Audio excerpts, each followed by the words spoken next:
we're now heading back to the Middle East. This is the fourth time since October 7th that I'll be in the region. And we'll be there at what remains an incredibly difficult time for the region in the wake of the October 7th attacks on Israel. As we've said from day one, we have an intense focus on preventing this conflict from spreading. And a big part of the conversations we'll be having over the coming days with all of our allies and partners is looking at the steps that they can take, using the influence and ties that they have to do just that, to make sure that this conflict doesn't spread.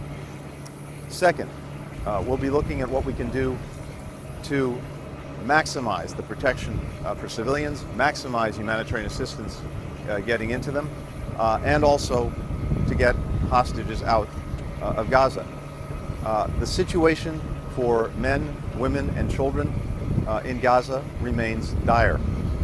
Far too many Palestinians have been killed, especially children. Far too many remain incredibly challenged in terms of their access to food, to water, to medicine, to the essentials of life. So it's imperative that we see a substantial and sustained increase in the assistance that's getting to them, as well as the protection of civilians in general. Third, we will focus on the steps that remain to make sure that October 7th never happens again, and that we get on a path to a sustainable, peaceful, secure future for everyone.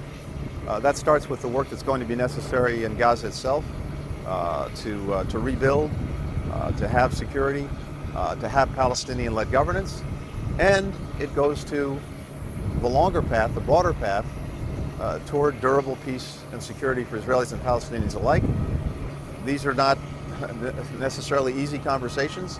There are different perspectives, different needs, different requirements, but it is vital that we engage in this diplomacy now, both for the sake of the future of Gaza itself and more broadly, the sake of the future for Israelis and Palestinians and for the region as a whole.